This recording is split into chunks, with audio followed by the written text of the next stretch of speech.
No tienes por qué pensar que estoy loco, Elliot. Muchos otros tienen manías raras. ¿Por qué no te burlas del abuelo de Oliver, que jamás monta en un automóvil? Si a mí no me gusta ese maldito metro, es asunto mío. Y además, hemos llegado más deprisa en taxi. Si hubiéramos venido en tranvía, habríamos tenido que subir a pie la colina desde Park Street.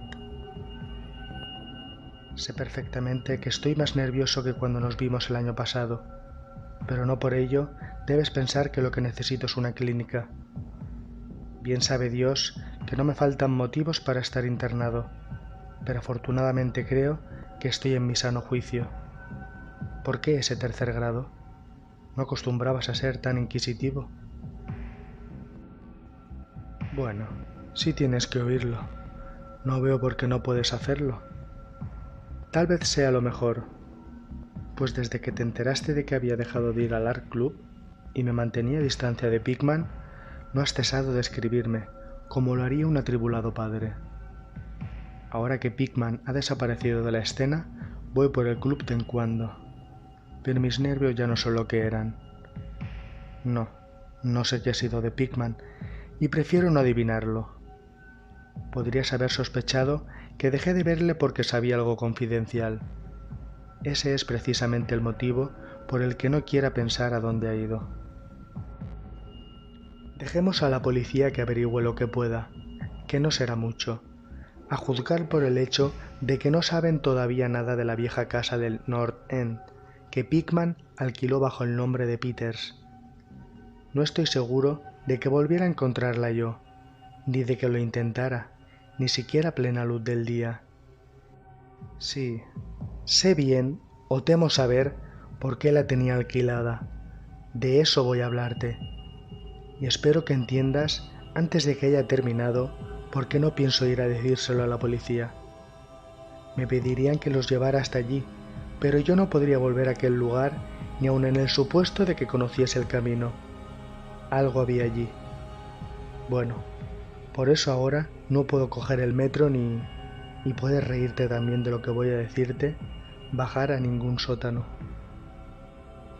Supongo que comprenderías que no dejé de ver a Pickman por las mismas estúpidas razones que les movieron a hacerlo a esas mojigatas mujerzuelas que son el Dr. Reid, Joe Minot y Roseworth. No me escandalizo ante el arte morboso, y cuando un hombre tiene el talento de Pickman, considero un honor el haberle conocido, al margen de la dirección que tome su obra. Jamás tuvo Boston un pintor con las dotes de Richard Upton Pickman. Lo dije hace mucho y sigo manteniéndolo, y ni siquiera me retracté un ápice de lo dicho cuando expuso su demonio necrófago alimentándose. A raíz de aquello, como recordarás, Minot dejó de tratarle. Tú sabes bien que producir obras como las de Pickman requiere un arte profundo y una especial intuición de la naturaleza. Cualquier ganapán de esos que dibujan portadas puede embadurnar un lienzo sin orden ni concierto y darle el nombre de pesadilla, aquelarre o retrato del diablo. Pero solo un gran pintor puede conseguir que resulte verosímil o suscite pavor. Y ello porque solo un verdadero artista conoce la anatomía de lo terrible y la fisiología del miedo. El tipo exacto de líneas y proporciones que se asocian a instintos latentes o a recuerdos hereditarios de temor, y los contrastes de color y efectos luminosos precisos que despiertan en uno el sentido latente de lo siniestro. No creo que tenga que explicarte a estas alturas por qué un Fuseli nos hace estremecer mientras que la portada de un vulgar cuento de fantasmas nos mueve a la risa. Hay algo que esos artistas captan, algo que trasciende a la propia vida y que logran transmitirnos por unos instantes. Doré poseía esa cualidad. Sí me la posee. Y otro tanto puede decirse de Angarola de Chicago. Y Pickman la poseía en un grado que jamás alcanzó nadie. Ni quiera el cielo alcanzará en lo sucesivo. No me preguntes qué es lo que ven. Tú sabes perfectamente que en el arte normal existe una gran diferencia entre lo vital y palpitante, ya proceda de la naturaleza o de modelos, y estas porquerías sin el menor valor que los pintorzuchos mercantilizados producen a discreción en el estudio. Bien, pues diría que el artista realmente original tiene una visión que le lleva a configurar modelos o a plasmar escenas del mundo espectral en que vive. De cualquier modo, consigo unos resultados que difieren tanto de los almibarados sueños del que quiere dárselas de pintor, como la producción del pintor de la naturaleza de los pastiches, del dibujante que ha seguido cursos por correspondencia. Si yo hubiera visto lo que Pickman vio... Pero ¡basta! Será mejor que echemos un trago antes de seguir adelante. ¡Dios mío! Yo no estaría vivo si hubiera visto lo que aquel hombre... si es que hombre era. Recordarás que el fuerte de Pickman era la expresión de la cara. No creo que desde Goya nadie haya puesto tal carga de intensidad diabólica en una serie de rasgos o en una expresión. Y con anterioridad a Goya habría que retrotraerse a aquellos artífices del medievo que esculpieron las gárgolas y quimeras de Notre Dame y del Mont Saint-Michel. Ellos creían en toda clase de cosas y posiblemente veían también toda clase de cosas, pues la Edad Media pasó por varias fases muy curiosas. Recuerdo que el año antes de irte le preguntaste a Pickman en cierta ocasión de dónde diablos le venían semejantes ideas y visiones. ¿No os echó a reír a carcajadas? A aquellas risotadas se debió en parte el que Reid dejara de hablarle. Reid, como bien sabes, acababa de empezar un curso sobre patología comparada y utilizaba un vocabulario un tanto engolado al hablar sobre el sentido biológico o evolutivo de este o aquel síntoma físico o mental. Según me dijo, Pickman le desagradaba más cada día que pasaba, hasta el punto de que al final llegó casi a asustarle, pues veía que sus rasgos y expresión tomaban un cariz que no le gustaba, un cariz que no tenía nada de humano. Hablaba mucho sobre el régimen alimenticio y dijo que a su juicio Pickman era un ser anormal y excéntrico en grado sumo. Supongo que le dirías a Reid, si es que cruzasteis alguna carta al respecto, que se dejó arrebatar los nervios o atormentar a la imaginación por los cuadros de Pickman. Es lo que le dije yo, por aquel entonces. Pero convéncete de que no dejé de ver a Pickman por nada de eso. Al contrario, mi admiración por él siguió creciendo, pues su demonio necrófago alimentándose me parecía una auténtica obra maestra. Como sabes, el club no quiso exponerlo y el Museo de Bellas Artes no lo aceptó como donación. Por mi parte, puedo añadir que nadie quiso comprarlo, así que Pickman lo guardó en su casa hasta el día que se marchó. Ahora está en poder de su padre, en Salem. Como debes saber, Pickman procede de una antigua familia de esa ciudad, y uno de sus antepasados murió en la horca en 1692, convicto de brujería. Adquirí la costumbre de visitar a Pickman con cierta asiduidad, sobre todo desde que me puse a recoger material para una monografía sobre arte fantasmagórico. Probablemente fuese su obra la que me metió la idea en la cabeza. En cualquier caso, hallé en él una auténtica mina de datos y sugerencias al ponerme a redactarla. Me enseñó todos los cuadros y dibujos que tenía, incluso unos bocetos a lápiz y pluma que habían provocado, estoy absolutamente convencido, su expulsión del club si los hubieran visto ciertos socios. Al poco tiempo ya era casi un fanático de su arte, y pasaba horas enteras escuchando, cual un escolar, teorías artísticas y especulaciones filosóficas lo bastante descabelladas como para justificar su internamiento en el manicomio de Danvers. La admiración por mi héroe, unida al hecho de que la gente empezaba a tener cada vez menos trato con él, le hizo mostrarse extremadamente confidencial conmigo. Y una tarde me insinuó que si mantenía la boca bien cerrada y no me hacía el remilgado, me mostraría algo muy poco corriente, algo que superaba con creces lo que guardaba en casa. Hay cosas, dijo, que no van con Newport Street, cosas que estarían fuera de lugar y que no cabe imaginarse aquí. Yo me dedico a captar las emanaciones del alma, y eso es algo que no se encuentra en las advenedizas y artificiales calles construidas por el hombre. Back Bay no es Boston, en realidad no es nada todavía, porque aún no han tenido tiempo de acumular recuerdos y atraerse a los espíritus locales. En caso de haber fantasmas aquí, serían todo lo más los fantasmas domesticados de cualquier marisma pantanosa o gruta poco profunda. Y lo que yo necesito son fantasmas humanos. Los fantasmas de seres lo bastante refinados como para asomarse al infierno y comprender el significado de lo visto allí. El lugar indicado para vivir un artista es el North End. Si los estetas fueran sinceros, soportarían los suburbios por eso de que allí se acumulan las tradiciones. Pero, por Dios, ¿no comprendes que esos lugares no han sido simplemente construidos, sino que han ido creciendo? Allí, generación tras generación, la gente ha vivido, sentido y muerto, y en tiempos en que no se temía ni vivir, ni sentir, ni morir. ¿Sabías que en 1632 había un molino en Copp's Hill y que la mitad de las calles actuales fueron trazadas hacia 1650? Puedo mostrarte casas que llevan en pie 2 siglos y medio, e incluso más. Casas que han presenciado lo que bastaría para ver reducida a escombros una casa moderna. ¿Qué sabe el hombre de hoy de la vida y de las fuerzas que os ocultan tras ellas? Para ti los embrujos de Salem no pasan de una ilusión, pero me encantaría que mi requetatarabuela pudiera contarme ciertas cosas. La ahorcaron en Gallows Hill, bajo la mirada santurrona de Cotton Mather. Mather, maldito sea su nombre. Temía que alguien consiguiera escapar de esta detestable jaula de monotonía. Ojalá alguien le hubiese hechizado o absorbido la sangre durante la noche.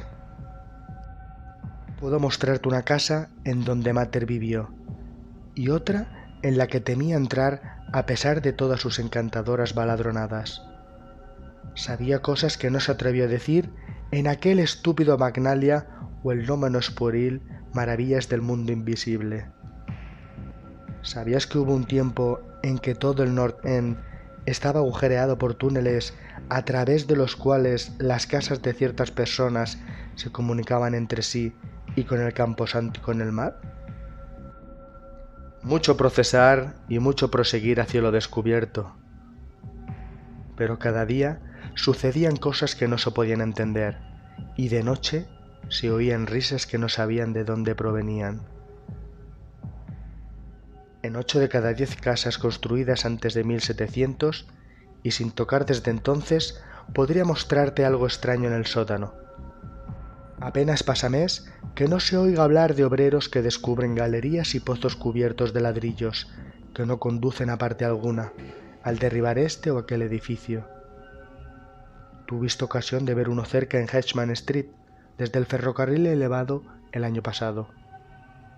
Allí había brujas y lo que sus conjuros convocan, piratas y lo que ellos trajeron del mar, contrabandistas, corsarios, y puedo asegurarte que en aquellos tiempos la gente sabía cómo vivir y cómo ensanchar los confines de la vida. Este no era, sin duda, el único mundo que le era dado a conocer a un hombre inteligente y lleno de arrojo. ¿Por qué? Y pensar que hoy en cambio los cerebros son tan inocuos que hasta un club de supuestos artistas se estremece y sufre convulsiones si un cuadro hiere los sentimientos de los contertulios de un salón de té de Bacon Street. Lo único que salva al presente es que su estupidez le impide cuestionar con sumo rigor el pasado. ¿Qué dicen en realidad los mapas, documentos y guías acerca del North End?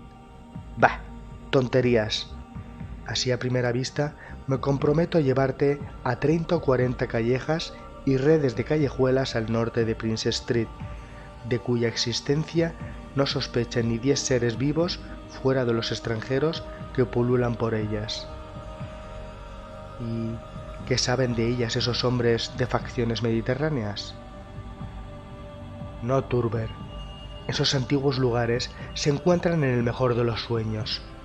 Rebosan de prodigios, terror y evasiones de lo manido, y no hay alma humana que los comprenda ni sepa sacar partido de ellos. Mejor dicho, no hay más que una, pues yo no me he puesto a escarbar en el pasado para nada. Escucha, ¿a ti te interesan estas cosas? ¿Y si te dijera que tengo otro estudio allí donde puedo captar el espíritu nocturno de antiguos horrores y pintar cosas en las que ni se me hubiera ocurrido pensar en Newport Street? Naturalmente, no voy a ir a contárselo a esas condenadas mujerzuelas del club, empezando por Reid, maldito sea, que va por ahí diciendo cosas tales como que yo soy una especie de monstruo que desciende por el tobogán de la evolución en sentido contrario. Sí, Turber, hace mucho que decidí que había que pintar el terror de la vida, lo mismo que se pinta su belleza, así que me puse a explorar en lugares donde tenía fundados motivos para saber que en ellos el terror existía. Cogí un local que no creo conozcan más de 3 hombres nórdicos aparte de mí. No está muy lejos del elevado en cuanto a distancia se refiere, pero dista siglos por lo que al alma respecta. Lo que me impulsó a cogerlo es el extraño y viejo pozo de ladrillo que hay en el sótano. Ya sabes, uno de esos sótanos de los que te he hablado. El antro, pues no cabe otro calificativo, casi no se tiene en pie, por lo que a nadie se le ocurriría vivir allí, y me avergonzaría decirte lo poco que pagó por él. Las ventanas están entabladas, pero lo prefiero así, pues para mi trabajo no necesito la luz del día. Pinto en el sótano, donde la inspiración me viene con más facilidad, pero tengo otras habitaciones amuebladas en la planta baja. El dueño es un siciliano y lo he alquilado bajo el nombre de Peters. Si te encuentras con ánimos, te llevaré a verlo esta noche. Creo que te gustarán los cuadros, pues, como dije, en ellos he puesto lo mejor de mi expresión artística. El trayecto hasta allí no es largo. A veces lo hago a pie, pues no quiero llamar la atención con un taxi en semejante lugar. Podemos tomar el metro en South Station y bajar en Battery Street. Desde allí no hay que andar mucho. Bueno, Elliot, tras semejante arenga, lo único que podía hacer era resistir los deseos de correr en lugar de andar en busca del primer taxi libre que saliera a nuestro encuentro. Después, cogimos el elevado en South Station y hacia las 12 ya habíamos bajado las escaleras de Battery Street. Luego nos pusimos a andar a lo largo del viejo muelle de Constitution Wharf. No me fijé en los cruces, por lo que no sabría decirte dónde torcimos, pero puedo asegurarte que no fue en Greenwood Lane. Al torcer, subimos por un desierto callejón de lo más antiguo y sucio que haya visto jamás, de tejados desvencijados, con los cristales de las ventanas rotos y arcaicas chimeneas medio derruidas que se destacaban contra la luz de la luna. No creo que hubiera siquiera 3 casas en todo lo que abarcaba la vista que no estuvieran ya levantadas en tiempos de Cotton Mather. Cuando menos, divisaba 2 con un voladizo, y en cierta ocasión me pareció ver una hilera de tejados con el ya casi olvidado estilo holandés, aunque los anticuarios dicen que ya no queda ni uno solo en Boston. Al salir de aquel apenas iluminado callejón, torcimos a la izquierda, adentrándonos en otro igualmente silencioso y aún más estrecho, sin la menor luz, y en un instante me pareció que doblábamos una curva en ángulo obtuso siguiendo hacia la derecha. Al cabo de un rato, Pickman sacó una linterna y la enfocó hacia una puerta antediluviana de 10 paneles, espeluznantemente roída por la carcoma. Tras abrirla, mi anfitrión me condujo hasta un vestíbulo vacío en donde en otro tiempo debió haber un magnífico artesonado de roble oscuro, sencillo desde luego, pero patéticamente evocador de los tiempos de Androps, Phipps y la brujería. A continuación me hizo traspasar una puerta que había a la izquierda, encendió una lámpara de petróleo y me dijo que me acomodara como si me encontrase en mi propia casa. Bueno, Elliot, soy uno de esos tipos a los que el hombre de la calle llama con toda justicia duro. pero confieso que lo que vi en las paredes de aquella habitación me hizo pasar un mal rato. Eran los cuadros de Pickman. Ya sabes a los que me refiero, aquellos que no podía pintar en Newburgh Street y ni siquiera le dejaron exponerlos allí. Y tenía toda la razón cuando dijo que se le había ido la mano. Bueno, será mejor que echemos otro trago. Lo necesito para contar lo que sigue. Sería inútil tratar de describirte aquellos cuadros, pues el más horroroso y diabólico horror, la más increíble repulsión y hediondez moral se desprendían de simples pinceladas imposibles de traducir en palabras. No había nada en ellos de la técnica exótica característica de Sidney Shine, nada de los paisajes transplanetarios ni de los hongos lunares con los que Clark Hashon Smith nos hiela la sangre. Los trasfondos eran en su mayoría antiguos cementerios, bosques frondosos, arrecifes marinos, túneles de ladrillo, antiguas estancias artesonadas o simples criptas de mampostería. El camposanto de Copp's Hill, apenas a unas manzanas de la casa, era uno de sus escenarios favoritos. La demencia y la monstruosidad podía apreciarse en las figuras que se veían en primer término, pues en el morboso arte de Pickman predominaba el retrato demoníaco. Rara vez aquellas figuras eran completamente humanas, aunque con frecuencia se acercaban en diverso grado a lo humano. La mayoría de los cuerpos, si bien toscamente bípedos, tenían una tendencia a inclinarse hacia adelante y a un cierto aire canino. La textura de muchos de ellos era de una aspereza bastante desagradable al tacto. Parece como si lo estuviera viendo. Se ocupaban en... Bueno, no me pidas que entre en detalles. Por lo general estaban comiendo, pero será mejor que no diga qué. A veces los mostraba en grupos en cementerios o pasadizos subterráneos, y a menudo aparecían luchando por la presa, o mejor dicho, por el tesoro descubierto. Y qué expresividad tan genuinamente diabólica sabía en ocasiones infundir Pickman a los ciegos rostros de tan macabro botín. De cuando en cuando se les veía saltando en plena noche desde ventanas abiertas, o agazapados sobre el pecho de algún durmiente, al acecho de su garganta. En un lienzo se veía un grupo de ellos aullando alrededor de una bruja ahorcada en Gallows Hill, cuyas demacradas fracciones guardaban un extraordinario parecido con las de aquellos seres. Pero no creas que fueron aquellas horripilantes escenas lo que me hizo perder el sentido. No soy un niño de 3 años, y no es, ni mucho menos, la primera vez que veo cosas así. Eran los rostros Elliot, aquellos endiablados rostros que miraban de soslayo y parecía querer salir del lienzo como si se le hubiese inspirado un aliento vital. Dios mío, juraría que estaban vivos. Aquella bruja nauseabunda que se veía en el lienzo había despertado los fuegos del Averno y su escoba era una varita de sembrar pesadillas. Pásame la garrafa, Elliot. Había algo llamado la lección. Santo cielo, en mala hora lo vería. Escucha, ¿te imaginas un círculo de inefables seres de aspecto canino agazapados en un cementerio enseñando a un niño a comer según su usanza? El coste de una presa producto de una suplantación, supongo. Ya sabes, el viejo mito de esos extraños seres que dejan a sus vástagos en la cuna en sustitución de las criaturas humanas que arrebatan. Pickman mostraba en el cuadro lo que les depara la fortuna a los niños así arrebatados, cómo crecen.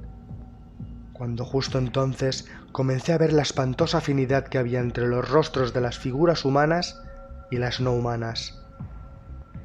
Por medio de aquellas gradaciones de morbosidad entre lo resueltamente no humano y lo degradadamente humano, trataba de establecer un sardónico nexo evolutivo. Los seres caninos procedían de los mortales, y apenas acababa de inquirirme qué hacía con las crías que quedaban con los seres humanos a modo de trueque, cuando mi mirada tropezó con un cuadro que representaba a la perfección dicha idea.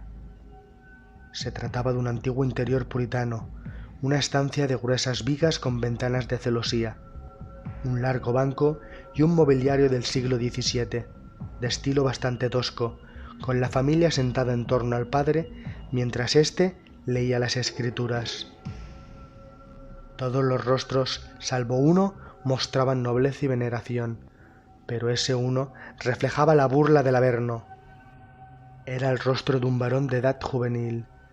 Sin duda, pertenecía a un supuesto hijo de aquel piadoso padre, pero en realidad era de la parentela de los seres impuros.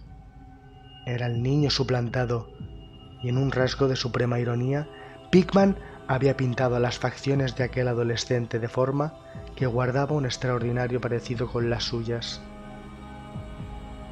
Para entonces, Pickman había encendido ya una lámpara en una habitación contigua, y cortésmente abrió la puerta para que pasara yo, al tiempo que me preguntaba si quería ver sus estudios modernos. Me había sido imposible darle a conocer muchas de mis opiniones. El espanto y la repugnancia que se apoderaron de mí me dejaron sin habla, pero creo que comprendió perfectamente cuáles eran mis sensaciones y se sintió muy halagado. Y ahora quiero que quede bien claro una vez más, Elliot, que no soy uno de esos alfeñiques que se lanzan a gritar en cuanto ven algo que se aparta de lo más mínimo de lo habitual. Me considero un hombre maduro y con algo de mundo, y supongo que con lo que viste de mí en Francia te basta para saber que no soy un tipo fácilmente impresionable. Ten presente, por otro lado, que acababa de recobrar el aliento y de empezar a familiarizarme con aquellos horribles cuadros que hacían de la Nueva Inglaterra colonial una especie de antesala del infierno. Pues bien, a pesar de todo ello, la habitación contigua me arrancó un angustioso grito de la garganta, y tuve que agarrarme al vano de la puerta para no desfallecer. En la otra estancia había un sinfín de engendros y brujas invadiendo el mundo de nuestros antepasados, pero lo que había en esta nos traía el horror a las puertas mismas de nuestra vida cotidiana. Dios mío, qué cosas pintaba aquel hombre. Uno de los lienzos se llamaba Accidente en el metro, y en él un tropel de abominables seres surgían de alguna ignota catacumba a través de una grieta abierta en el suelo de la estación del metro de Bolston Street, y se lanzaban sobre la multitud que esperaba en el andén. Otro mostraba un baile en Copp's Hill, en medio de las tumbas sobre un fondo actual. También había unas cuantas vistas de sótanos, con monstruos que se deslizaban furtivamente a través de agujeros y hendiduras abiertos en la mampostería, haciendo siniestras muecas mientras permanecían agazapados tras barriles o calderas y aguardaban a que su primera víctima descendiera por la escalera. Un horrible lienzo parecía recoger una amplia muestra representativa de Beacon Hill, con multitudinarios ejércitos de los mefíticos monstruos surgiendo de los escondrijos que acribillaban el suelo. Había asimismo tratamientos libérrimos de bailes en los cementerios modernos. Pero lo que me impresionó más que nada fue una escena en una ignota cripta, en donde una multitud de fieras se apelotonaban en turno a una de ellas que sostenía entre las manos y leía en voz alta una conocida guía de Boston. Todas las fieras apuntaban a un determinado pasaje, y todos los rostros parecían contraídos con una risa tan epiléptica y reverberante que creí incluso oír su diabólico eco. El título del cuadro era Holmes, Lowell, Longfellow yacen enterrados en Mount Auburn. A medida que recobraba el ánimo y me iba acostumbrando a aquella segunda estancia de arte diabólico y morboso, me puse a analizar algunos aspectos de la repugnancia y aversión que me inspiraba todo aquello. En primer lugar, me dije a mí mismo, aquellos seres me asqueaban porque no eran sino la más fiel muestra de la total falta de humanidad e insensible crueldad de Pickman. Semejante personaje debía ser un ser implacable, enemigo de todo el género humano a tenor del regocijo que mostraba por la tortura carnal y espiritual y la degradación del cuerpo humano. En segundo lugar, lo que me producía pavor en aquellos cuadros era precisamente su grandeza. Aquel arte era un arte que convencía. Al mirar los cuadros, veíamos a los demonios en persona y nos inspiraban miedo. Y lo extraño del caso era que la subyugante fuerza de Pickman no provenía de una selectividad previa o del cultivo de lo extravagante. En sus cuadros no había nada de difuso, de distorsionado ni de convencional. Los perfiles estaban bien definidos y los detalles eran precisos hasta rayar en lo deplorable. ¿Y qué decir de los rostros? Lo que allí se veía era algo más que la simple interpretación de un artista. Era el mismo infierno, retratado cristalinamente y con la más absoluta fidelidad. Eso es justo lo que era. Cielos. Aquel hombre no tenía nada de imaginativo ni de romántico. Ni siquiera trataba de ofrecernos las agitadas y multidimensionales instantáneas que nos asaltan en los sueños, sino que fría y sardónicamente reflejaba un mundo de horror, estable, mecanicista y bien organizado, que él veía plena, brillante, firme y resueltamente. Solo Dios sabe lo que podría ser ese mundo, o dónde llegó a vislumbrar Pickman las sacrílegas formas que trotaban, brincaban y se arrastraban por él. Pero cualquiera que fuese la increíble fuente en que se inspirasen sus imágenes, una cosa estaba fuera de duda. Pickman era, en todos los sentidos, tanto a la hora de concebir como de ejecutar, un concienzudo y casi científico pintor realista. A continuación bajé tras mi anfitrión a su estudio en el sótano, y me preparé para el asalto de algo diabólico entre aquellos lienzos sin terminar. Cuando llegamos al final de la escalera, impregnada de humedad, Pickman enfocó la linterna hacia un rincón del enorme espacio que se abría ante nosotros, iluminando el brocal circular de ladrillo de lo que debía ser un gran pozo excavado en el terroso suelo. Nos acercamos y vi que el orificio medía aproximadamente 1,5 metros de diámetro, con paredes que tendrían 1 pie de grosor, y estaba unas 6 pulgadas por encima del nivel del suelo. Una sólida construcción del siglo XVII, si no me equivocaba. Aquello, decía Pickman, era un buen ejemplo de lo que había estado hablando antes. Una abertura de la red de túneles que discurrían bajo la colina. Observé distraídamente que el pozo no estaba recubierto de ladrillo y que por toda cubierta tenía un pesado disco de madera. Pensando en todas las cosas a las que el pozo podía hallarse conectado, si las descabelladas ideas de Pickman eran algo más que mera retórica, un escalofrío me recorrió el cuerpo. Luego, siempre yo detrás de él, subimos un escalón y atravesamos una estrecha puerta que daba a una amplia estancia con un suelo entarimado y amueblada como si fuese un estudio. Una instalación de gas acetileno suministraba la luz necesaria para poder trabajar. Los cuadros sin acabar, montados en caballetes o apoyados contra la pared, eran tan espeluznantes como los que había visto en el piso de arriba y constituían una buena prueba de la meticulosidad con que trabajaba el artista. Las escenas estaban esbozadas con sumo cuidado y las líneas trazadas a lápiz hablaban por sí solas de la prolija minuciosidad de Pickman al tratar de conseguir la perspectiva y proporciones exactas. Era todo un gran pintor y sigo sosteniéndolo hoy, aun con todo lo que sé. Una gran cámara fotográfica que había encima de una mesa me llamó la atención, y al inquirirle acerca de ella, Pickman me dijo que la utilizaba para tomar escenas que le sirvieran luego para el fondo de sus cuadros, pues así podría pintar a partir de fotografías sin tener que salir del estudio en lugar de ir cargado con su equipo por toda la ciudad, en busca de esta o aquella vista. A juicio suyo, las fotografías eran tan buenas como cualquier escena o modelos reales para trabajos de larga duración, y según dijo, las empleaba habitualmente. Había algo muy desapacible en los nauseabundos bocetos y en las monstruosidades a medio terminar, que echaban torvas miradas desde cualquier ángulo de la estancia. Y cuando Pickman descubrió súbitamente un gran lienzo que se encontraba lejos de la luz, no pude evitar que se me escapara un estruendoso grito, el segundo que proferí aquella noche. Resonó una y otra vez a través de las mortecinas bóvedas de aquel antiguo y salitroso sótano, y tuve que realizar un tremendo esfuerzo para contener una histérica carcajada. Dios misericordioso. Elliot, no sé cuánto había de real y cuánto de febril fantasía en todo aquello. Jamás podría imaginarme semejante sueño. El cuadro representaba un colosal e indescriptible monstruo de centelleantes ojos rojos, que tenía entre sus huesudas garras algo que debió haber sido un hombre, y le roía la cabeza como un chiquillo chupa un pirulí.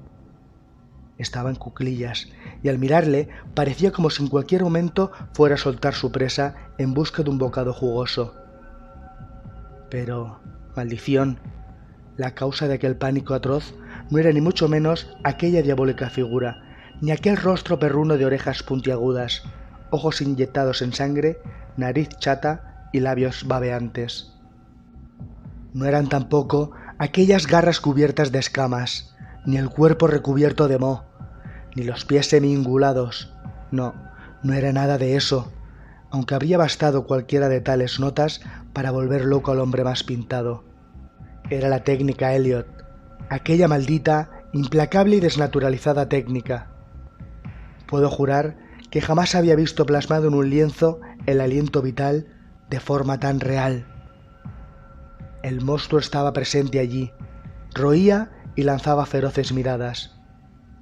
Y entonces pude comprender que sólo una suspensión de las leyes de la naturaleza podía llevar a un hombre a pintar semejantes seres sin contar con un modelo, sin haberse asomado a ese mundo inferior que a ningún mortal no vendido al diablo le ha sido dado ver. Prendido con una chincheta a una parte sin pintar del lienzo había un trozo de papel muy arrugado. Probablemente, pensé, sería una de esas fotografías de las que se sirve Pickman para pintar un trasfondo no menos horroroso que la pesadilla que se destacaba sobre él. Alargué el brazo para estirarlo y ver de qué se trataba, cuando de repente Pickman dio un respingo como si lo hubiera pinchado. Había estado escuchando con suma atención desde que mi grito de pavor despertó insólitos ecos en el oscuro sótano, y ahora parecía estar poseído de un miedo que, si bien no podía compararse con el mío, tenía un origen más físico que espiritual. Sacó un revólver y me hizo un gesto para que me callara, tras lo cual se encaminó al sótano principal y cerró la puerta detrás suyo. Creo que me quedé paralizado por unos instantes. A semejanza de Pickman, agucé el oído, y me pareció oír el leve sonido de alguien que correteaba, seguido de unos alaridos o golpes en una dirección que no sabría decir. Pensé en gigantescas ratas y sentí que un escalofrío me recorría todo el cuerpo. Luego se oyó un amortiguado estruendo que me puso la carne de gallina. Un sigiloso y vacilante estruendo, aunque no sé cómo expresarlo en palabras. Parecía como si un gran madero hubiese caído encima de una superficie de piedra o ladrillo. Madera sobre ladrillo. ¿Me sugería algo aquello? Volvió a oírse el ruido, esta vez más fuerte, seguido de una vibración como si el cuadro cayera ahora más lejos.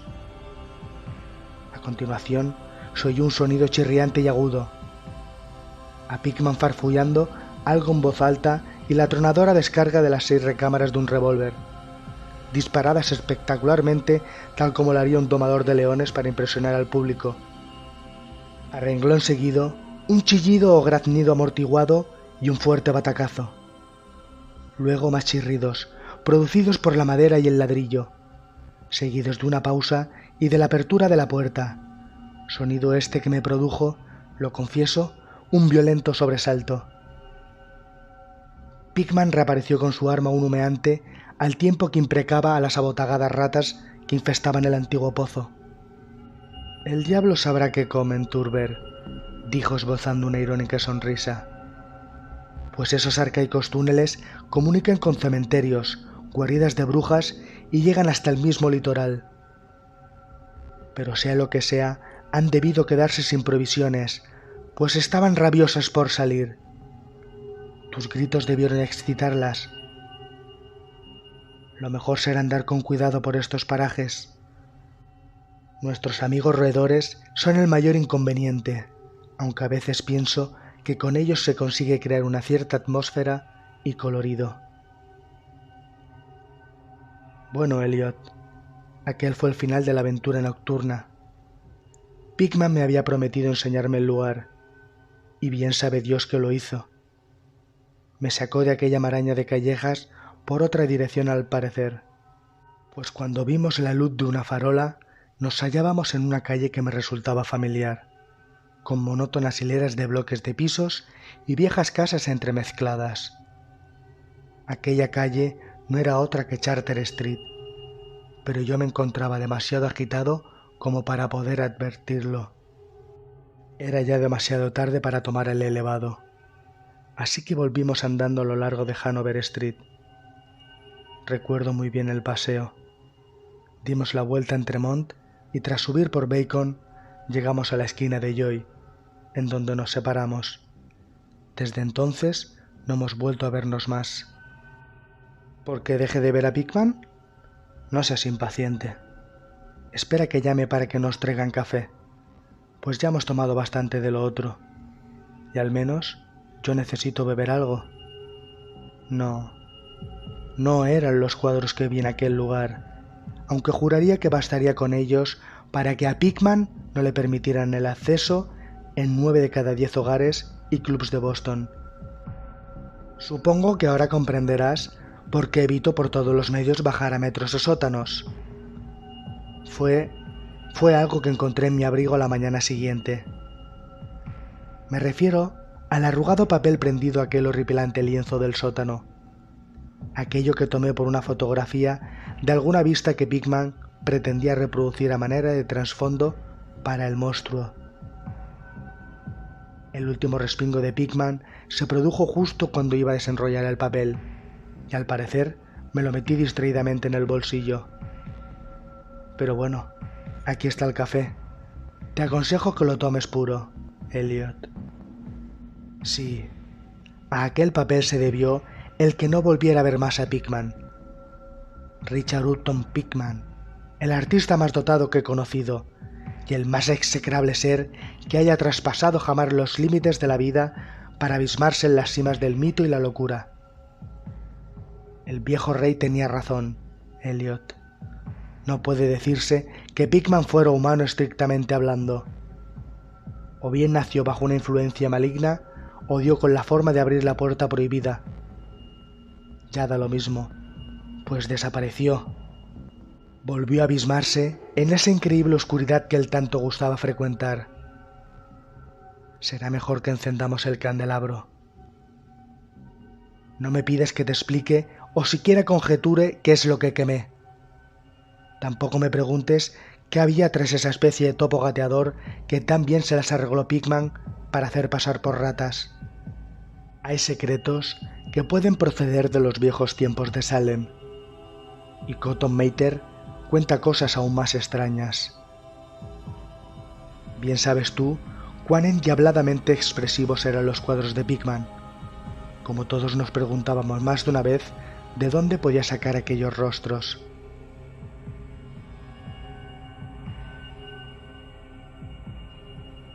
Bueno, después de todo, aquel papel no era la fotografía de una perspectiva. En él se veía únicamente el ser monstruoso que estaba pintando en aquel horrible lienzo.